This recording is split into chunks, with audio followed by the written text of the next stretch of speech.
मेरा एक ही बाण उसकी जीवन डोर समाप्त कर देगा। वहीं उसे ढेर करके उसे भी उसके भाई बाली के पास पहुंचा दूंगा। ठहरो लक्ष्मण, इतनी उत्तेजना और आवेश में भी अपने स्थान से जाना उचित नहीं। इस समय हमारे मन में जो उद्वेग उत्पन्न हो रहा है वो हमारे अपने कार्य सिद्धि में विलंब होने के कारण हमारी निराशा की हीन भावना मात्र है। तुम सदाचारी हो, संयम खोकर सुग्रीव का इतना अनिहित करने की बात सोचना हमें शोभा नहीं देता। हम सुग्रीव को मित्र कह चुके हैं, यह बात भी हमें भूलनी नहीं चाहिए। प्रेम का धर्म सबसे बड़ा धर्म है और उसका पालन करना सबसे पुनीत कर्तव्य।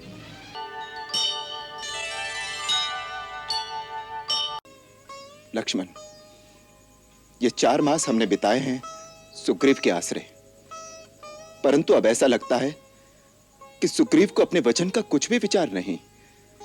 न तो वो स्वयं आया और न ही उसने कुछ ऐसा उद्योग दिखाया कि वर्षा ऋतु बीतने के पश्चात उसे अपने मित्र के लिए कुछ करना है, उसका कुछ कर्तव्य है।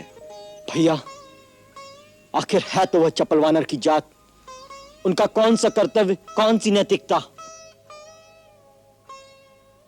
दुख तो इस बात का है कि हनुमान को भी मेरी चिंता नहीं।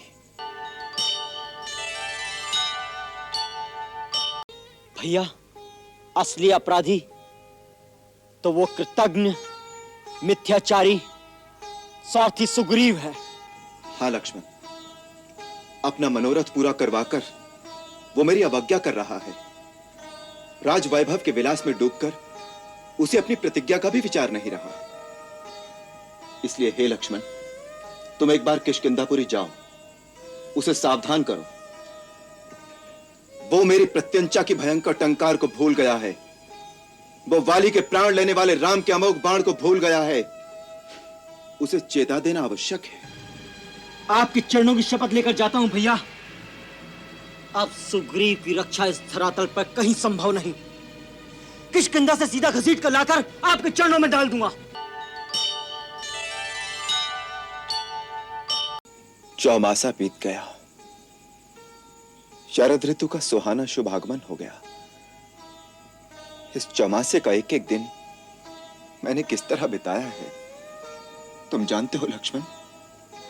जानता हूं भैया, आपकी व्यथा देखकर जितना दुख मेरे मन में हो रहा है, उससे कहीं अधिक वेदना मेरे मन में सीता माता के लिए उठती है। वो अपने दिन किस प्रकार बिता रही होंगी।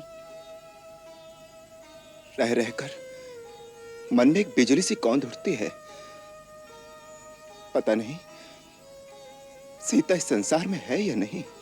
नहीं भैया, ऐसे अमंगलकारी कल्पना कदापि उचित नहीं।